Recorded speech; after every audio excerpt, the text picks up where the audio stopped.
পোষা কুকুরের মতো দাবিদারি করে এফআইআর করছে। সাত সকালে পুলিশকে নিশানা দিলে পেট। পুলিশ আর কি করবে? দাবিদারি করবে পোষা কুকুরের মতো। এর বিরুদ্ধে এফআইআর, ওর বিরুদ্ধে কেস। এর বেশি কিছু করতে পারবে না। এতদিন পুলিশের নাকের ডগা দিয়ে মহিলাদের পার্টি অফিসে নিয়ে গিয়ে ফুর্তি করা হলো। পুলিশ কেন এফআইআর করেনি? পুলিশ ওদের চামচা বেলচা করত, শাহজাহানের জুতো বয়ে নিয়ে যেত। এদিন দিলীপ ঘোষ আর কি বলেছেন শোনাবো। আর কি করবে?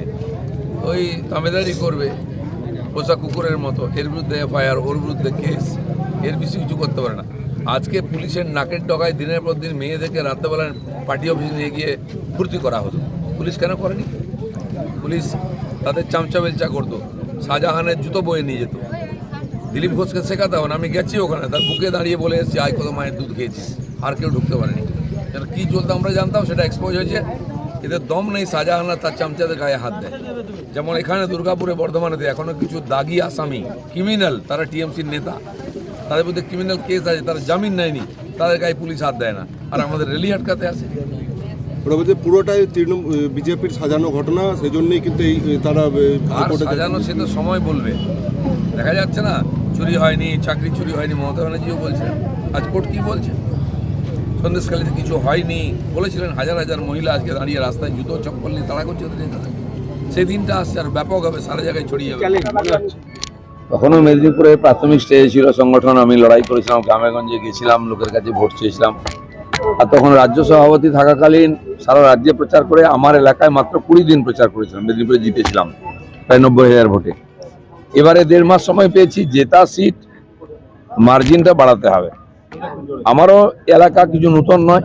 হ্যাঁ, একেবারে প্রত্যন্ত গ্রামে আগে যাইনি। এখন ম্যাক্সিমাম গ্রাম বস্তি আমি টাচ করেছি। যা বাকি আছে, আজকে শেষ দিন, সকাল 6টায় বেরিয়েছি, বাকি সব জায়গায় পৌঁছবো। তো আমার মনে হয় না যে খুব কঠিন কিছু। এখানকার কর্মীরাও লেগে পড়েছেন, দিনরাত পরিশ্রম করছেন। সব মিলিয়ে আমরা যেটা চাইছি, লক্ষাধিক ভোটে জয়, সেটা হবে। এক তো আমি বাধা টাধা মানি না, বাধা দেওয়ার চেষ্টাও কোয়াটা করেনি। টিএমসি এখনো মার্কেটে আছে, এটা বোঝাবার জন্য মাঝে মধ্যে জয় বাংলা বলে বা কালো পতাকা দেখায়, এর বেশি কিছু না। দেব কালকে বললো আপনাকে মেদিনীপুরেই ফিরে যেতে হবে।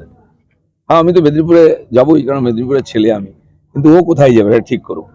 আর এমন অবস্থা, সে একদিনও পার্লামেন্টে যায় না, নিজের এলাকায় যায় না, সে স্টার প্রচারক। টিএমসির অবস্থাও বুঝতে পারছেন, ওর অবস্থাও বুঝতে পারছেন।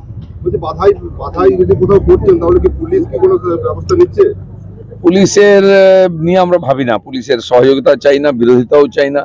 আমরা চাই পুলিশ তার কাজ করুক। না হলেই সমস্যা হয়। পুলিশ যদি অন্য লোকের কাজ করে তখন সমস্যা হয়।